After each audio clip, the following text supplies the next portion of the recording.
வணக்கம் நண்பர்களே, இன்றைக்கி வந்து காணும் பொங்கல். நம்ம இந்த காணும் பொங்கலுக்கு பார்த்தோன்னா இங்கே திருவக்கரைக்கு வந்திருக்குங்க. திருவக்கரை எங்கே இருக்குன்னு பார்த்தோன்னா நம்ம விழுப்புரம் மாவட்டத்தில் வானூர் தாலுக்காவில் இந்த திருவக்கரை என்ற ஊரில் வந்து ஒரு வக்ரகாளி அம்மனுடைய கோயில் இருக்குங்க. நம்ம விழுப்புரம் மாவட்டத்தில் 2வது நிலையாக சொல்லப்படக்கூடிய இந்த ஆலயங்க. முதல் நிலை பார்த்தோன்னா நம்ம மேல்மலையனூர் அங்காளம்மன், 2வது பார்த்தோன்னா இந்த திருவக்கரை வக்ரகாளி அம்மன் தாங்க.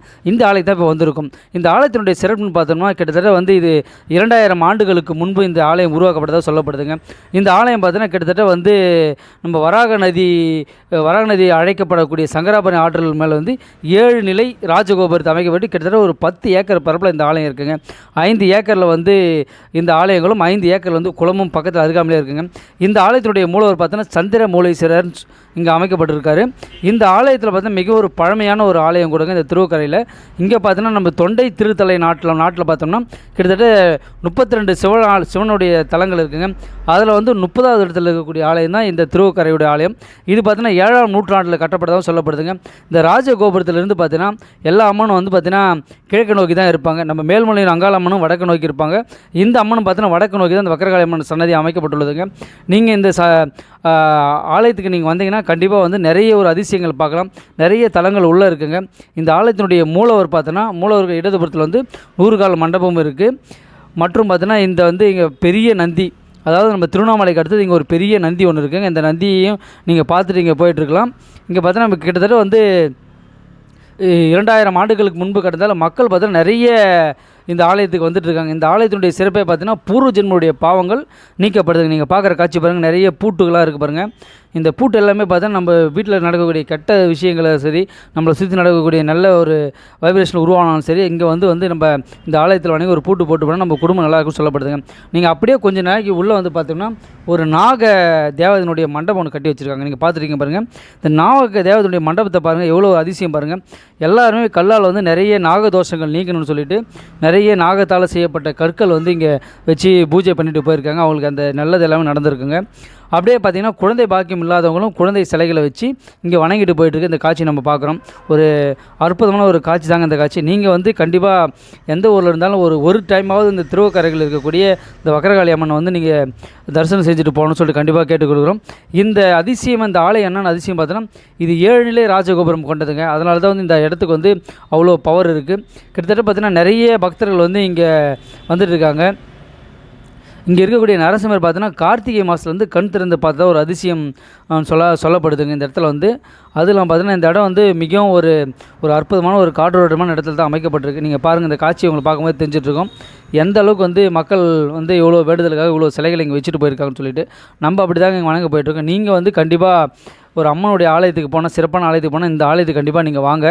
இந்த ஆலயம் வந்து அந்த அளவுக்கு ஒரு மிகவும் ஒரு பிரசித்தி பெற்ற ஒரு ஆலயமாக இருக்குங்க. இங்கே பார்த்தீங்கன்னா இந்த குண்டலின்னு சொல்லிட்டு ஒரு முனிவருடைய சன்னதி ஒன்று உள்ளே வச்சுருக்காங்க. நீங்கள் வந்தீங்கனாலே பார்க்கலாம். இப்போ நீங்கள் பார்த்துருக்கீங்களா, இந்த லிங்கத்தினுடைய இடத்தெல்லாம் தாண்டி கொஞ்சம் தொலைவு நீங்கள் போனீங்கன்னா குண்டலி முனிவருடைய இருக்கும். இந்த கருவறையில் பார்த்தீங்கன்னா தென் திசையில் குண்டலி முனிவர் வரும். இவருடைய சித்தனுடைய ஜீவ சமாதியாக அமைக்கப்பட்டிருக்காங்க. அந்த ஜீவ சமாதியை பார்த்து இவர் வந்து பார்த்திங்கன்னா மிக ஒரு முனிவர் கூட சொல்கிறாங்க. இந்த சமாதிக்கு அருகாமலே ஒரு சிவலிங்கமும் வைக்கப்பட்டிருக்குது. இங்கே என்ன ஒரு விசேஷம் பார்த்தோன்னா, இங்கே ஒரு பெருமாள் ஒரு கோயில் ஒன்று உள்ளே இருக்குங்க. இந்த கோயிலுடைய விசேஷம் என்ன பார்த்தோன்னா, வக்ர சூரனுடைய குண்டலியுடைய முனிவர் வந்து குறிப்பிடப்பட்டார். இந்த வந்து வெளிப்பாடாக வந்து குண்டலி முனிவர் அவருடைய பேரனாக வக்ராசூரன் ஆகியோர்களும் சிறப்பு சென் பிரகாசத்தில் அமைக்கப்பட்டதுங்க. இந்த வடதிசையை நோக்கி வரதராஜ பெருமாள் தனி மூர்த்தியாக இருக்கிறார் இந்த கோயிலில். இந்த வரதராஜ பெருமாள் சன்னதி கொண்ட பின்புறம் பார்த்தோம்னா சகஸ்ரலிங்க சன்னதி ஒன்று இருக்குங்க. இந்த சகஸ்ரலிங்க சன்னதியினுடைய பார்த்தோம்னா இங்கே வந்து ஒரு 7 நவகரங்கள் அமைக்கப்பட்டு இங்கே ஒரு மரம் ஒன்று இருக்குங்க, வில்வ மரம். இந்த மரத்தில் வந்து குழந்தை பாக்கியம் இல்லாதவங்க எல்லாம் வந்து தொட்டில் கட்டிட்டு போகிறாங்க. அந்த காட்சி நீங்கள் இன்னும் கொஞ்சம் நேரத்தில் பார்ப்பீங்க. இப்போ நடந்து போகிறோம் பார்த்தீங்களா, இதை தாண்டி போனீங்கன்னா ஒரு சிவனுடைய ஆலயம் ஒன்று இருக்குது. நம்ம சிவனுடைய ஆலயத்தை வணங்கிட்டு இதில் பின்புறமாக போனோம்னா இந்த மரம் ஒன்று இருக்குது. நீங்கள் குழந்தை பாக்கியம் இல்லாத அந்த இடம் வரும்போது உங்களுக்கு அதை பற்றி விளக்கங்கள் சொல்கிறேன். நீங்கள் பார்த்தாலே உங்களுக்கு தெரியும். நீங்கள் என்ன பண்ணுறீங்கன்னா, இந்த ஆலயம் வந்து மிகவும் ஒரு பல தேவர்களால் பெருமைப்படக்கூடிய ஒரு ஆலயம் தாங்க இந்த ஆலயம். இந்த சிவனுடைய ஆலயத்திலே இது 30வது ஆலயமாக கருதப்பட்டாலும் இந்த ஆலயத்தினுடைய மூலவர் வந்து நம்ம வக்ரகாளி அம்மனை தவிர்த்து இங்கே பார்த்தோன்னா வந்து வக்ராசூரன் சொல்லிட்டு அதனுடைய தங்கை துன்முகியும் வந்து இங்கே ஒரு காட்சி அளிக்கப்படுறாங்க. இவங்க பார்த்தோன்னா திருமாலுடைய வகிராசுரனுக்கு பக்கத்தில் அமைக்கப்பட்டது. இது பார்த்தோன்னா முகங்கள், அதாவது 3 முகங்கள் கொண்ட ஒரு சிலை வந்து இங்கே அமைக்கப்பட்டுள்ளதுங்க. மிக ஒரு அழகாக இருக்கும். இந்த சன்னதிக்கு எதிரே வந்து வகிராசுரனுடைய பெரிய பூசித்த ஒரு லிங்கம் வந்து பெருசாக அமைக்கப்பட்டிருக்கு. இது நீங்கள் வந்தீங்கன்னா கண்டிப்பாக பார்க்கலாம்.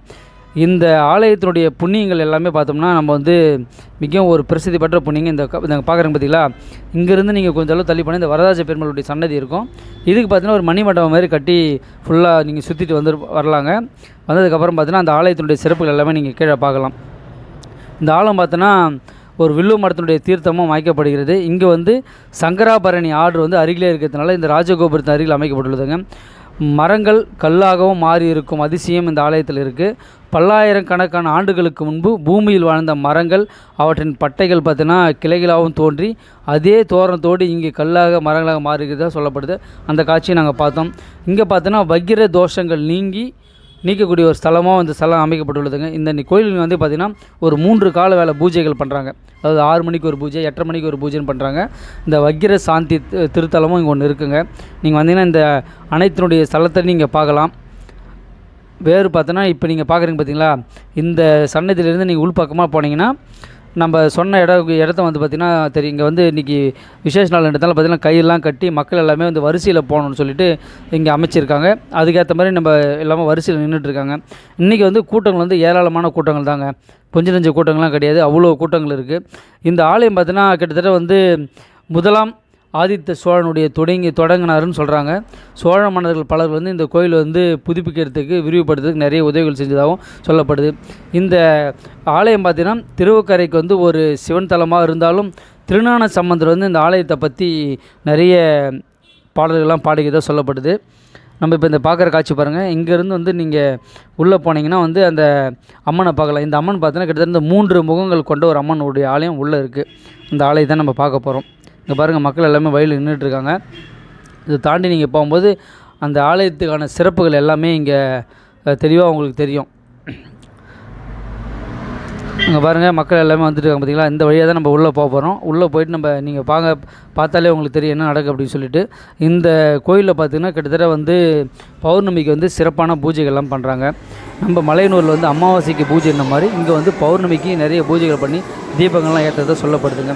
இந்த கல்தூண் எல்லாம் பார்த்திங்கன்னா மிக ஒரு அதிசயமான ஒரு கல்தூண் தாங்க. நிறைய சிற்பங்கள்லாம் இந்த கல்தூணில் அமைக்கப்பட்டிருக்கு.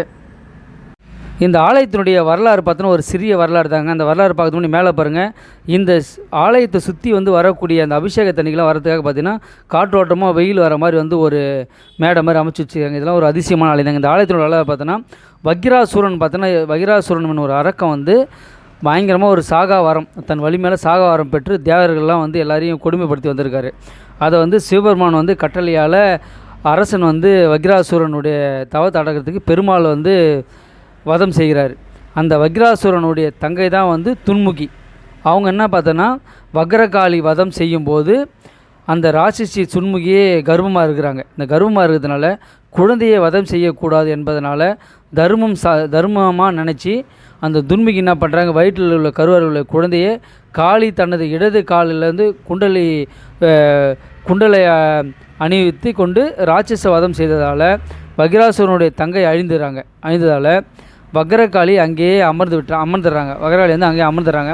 அமரும் போது சம்காரம் புண்ணியத்தால் வந்து ஓங்காரமாக இருக்கிறாங்க.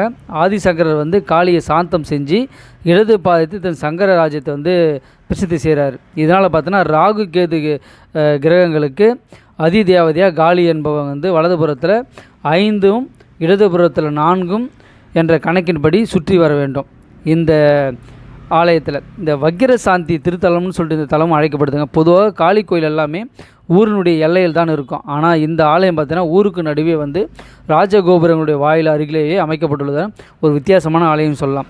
இந்த வக்ரகாளி அம்மன் பார்த்தோன்னா திருவருப்புறம் சுவரை விட்டு பரவும் தீங்கணிகள் பின்னடாவும் கொண்ட தலை அப்படின்னு சொல்லிட்டு அழைக்கப்படுது. இந்த ஆலயத்தில் பார்த்தோன்னா மண்டை ஓட்டில் வந்து கிரீடமும் வலது காதில் வந்து சிசுவின் புரோத குண்டலமும் 8 தலங்களில் வடதுபுறத்தில் கைல்களும் பாசம் சக்கரம் வாள் காட்டேரி கபாலம் பகைவர்கள் தலைகளே மலையை கொண்டு இந்த ஆலயம் அமைக்கப்பட்டுள்ளதுங்க. இது பார்த்தோன்னா மலையோட மார்பு சக்கரத்துலேயும் அமைக்கப்பட்டதாக இந்த ஆலயம் சொல்லப்படுது. இந்த ஆலயத்தினுடைய வரலாறு பார்த்தீங்கன்னா மிகவும் ஒரு பெரிய வரலாறுங்க. இந்த ஆலயத்துக்கு பார்த்தீங்கன்னா முதல்ல ஆதித்ய சோழன் தொடங்கி வைத்த சோழ மன்னர்கள் வந்து பலர் வந்து இந்த கோயில் வந்து புதுப்பித்து விரிவுபடுத்தினாங்கன்னு சொல்கிறாங்க. பழைய காலத்தில் வந்து புண்ணியத்துக்கும் சிறப்பும் நிறைந்த ஒரு திருவக்கரை உண்மையிலே ஒரு சிவன் தலம் தான் ஆகும். இந்த திருஞான சம்பந்தரும் திருநாவுக்கரசர் சேக்கிழார் அருணகிரிநாதர் ராமலிங்க சுவாமிகள் ஆகிய எல்லாருமே பார்த்தா இந்த திருவரைக்கரைக்கு வந்து சந்திரமௌலீஸ்வரர் பாடி உள்ளதால் இந்த ஆலயத்துக்கு வந்து தேவாரம் பாடல்களும் பெற்ற தொண்டை நாட்டு தலத்திலே வந்து ஒன்றாக இந்த ஆலயம் அமைக்கப்பட்டது. அதில் 30வது தலமாக இந்த தலம் அமைக்கப்பட்டிருக்குங்க. அந்த ஆலயத்தெல்லாம் வந்து நிறைய சிறப்பு இருக்குது. நம்ம இந்த சிறப்பு சொல்கிறதுக்கு இந்த வீடியோ பத்தாது. நீங்கள் கண்டிப்பாக வந்து இந்த ஆலயத்துக்கு வாங்க. வந்து நிறைய சிறப்புகள் இருக்குது. உங்களுக்கு ஒரு நாள் ஆகுங்க இந்த ஆலயத்தை சுற்றி பார்க்கறதுக்கு. அந்தளவுக்கு நிறைய தலங்கள் இருக்குது. இப்போ நம்ம சொன்ன இந்த தாலி மரங்கள் குழந்தைகள்லாம் நீங்கள் பார்த்துருப்பீங்க. இந்த தாலி மரம் இருக்குது பார்த்தீங்களா? இங்கே வந்து பாருங்கள் எவ்வளோ தாலிகள் கட்டி வச்சுருக்காங்க. தன் வீட்டில் திருமணம் நடக்கணும்னு சொல்லிட்டு தான் வந்து நிறைய பேர் இந்த ஆலயத்தில் வந்து இந்த திருமணத்துக்காக தடைகளுக்காக கட்டிட்டு போகிறாங்க. குழந்தை பாக்கியம் இல்லாதவங்க பார்த்தீங்கன்னா தொட்டில் கட்டிட்டு போகிறாங்க. வீடு வாசல் இல்லாதவங்க பார்த்தீங்கன்னா கல் எடுத்து வந்து கட்டில் வீடு கட்டி போகிறாங்க. அதுமாரி நிறைய அற்புதங்கள் வந்து இந்த ஆலயத்தில் இருக்குங்க. கண்டிப்பாக நீங்கள் வந்து இந்த திருவகர் ஆலயத்துக்கு ஒரு முறையாவது வந்து போங்க. நீங்கள் அமாவாசை இல்லை பௌர்ணமி நாள் வந்தீங்கன்னா கூட்டங்கள் அதிகமாக இருக்கும். நீங்கள் வந்து அம்மனை வழிபட்டுட்டு போகலாம். இந்த ஆலயத்தை வந்து அவ்வளோ சிறப்பான ஒரு ஆலயங்க. கண்டிப்பாக வந்து புண்ணியம் பண்ணவங்க எல்லாருமே இந்த ஆலயத்துக்கு போயிட்டு வாங்க. அந்த அம்மன் வந்து எல்லாருக்கும் அருள் கொடுப்பாங்க. சோதனைகள் கொஞ்சம் கொடுத்தாலும் நல்லதே செய்வாங்க. அம்மனை பொறுத்தளவுக்கு அம்மன் வந்து ஒரு தாய்மூலமான கொண்ட அம்மன், சாந்தமான அம்மன். இங்கே சாந்தர் ரூபியாக தான் வந்து இங்கே வந்து காட்சியளிச்சிருந்தாங்க. நம்ம பார்த்துட்டு வந்தோம். இங்கே பாருங்கள் எவ்வளோ தாலிகள் இருக்குது. கண்டிப்பாக எல்லாருக்கும் வந்து நல்ல அருளை கொடுக்குது அம்மன் இங்கே வீட்டு இருக்காங்க. கண்டிப்பாக நீங்கள் எல்லாருமே இந்த ஆலயத்தை வந்து அம்மனை வழிபட்டுட்டு போங்க. மீண்டும் வந்து ஒரு நல்ல ஒரு திருத்தலத்தோடு உங்களை சந்திக்கிறேன். இந்த ஆலயம் வந்து மீண்டும் சொல்கிறேன், நீங்கள் கண்டிப்பாக வந்து இந்த ஆலயத்துக்கு வந்து வழங்கிட்டு போங்க. இங்கே இருக்கக்கூடிய சந்திரமௌலீஸ்வரர் வந்து நல்ல ஒரு அருளை கொடுப்பாரு. அதேமாதிரி இங்கே இருக்கிற வக்ரகாளி அம்மனும் நல்ல அருளை கொடுப்பாங்க. நிறைய வந்து திருத்தலங்கள் இருக்குது. இங்கே வந்து முனிவருடைய ஜீவ சமாதிகள் ஒன்று இருக்குது. இது எல்லாத்தையும் நீங்கள் பார்த்துட்டு போகலாங்க. பெரும்பாலும் இந்த ஆலயத்துக்கு நீங்கள் வந்து வணங்கிட்டு போனீங்கன்னா நல்லது நடக்கும்னு சொல்கிறாங்க. அதுக்காக நம்மளும் வந்திருக்கோம். நீங்கள் கண்டிப்பாக இந்த ஆலயத்துக்கு வாங்க, வந்து நல்லதே நடக்குங்க. மீண்டும் வந்து ஒரு அடுத்த வீடியோவில் ஒரு நல்ல தகவலை சந்திருப்பாங்க. இந்த ஆலயத்தில் என்ன ஒரு சிறப்புன்னு பார்த்தீங்கன்னா 2 நந்திகள் இருக்காங்க. ஒரு நந்தி பார்த்தீங்கன்னா கிழக்கு முகமாகவும், ஒரு நந்தி வந்து மேற்கு முகமாகவும் இருக்காங்க. கிழக்கு முகமாக இருக்கக்கூடிய நந்தி வந்து சின்ன நந்தியாகும். இன்னொரு நந்தி பார்த்தீங்கன்னா பெரிய நந்தியாகவும் இருக்காங்க. திருவண்ணாமலையில் எந்த அளவுக்கு பெருசாக இருக்கோ அந்த அளவுக்கு இங்கே பெரிய நந்தியும் இருக்குங்க. நீங்கள் கண்டிப்பாக வாங்க இந்த ஆலயத்துக்கு. மீண்டும் வந்து அடுத்த வீடியோவில் சந்திப்போம். நன்றி, வணக்கம்.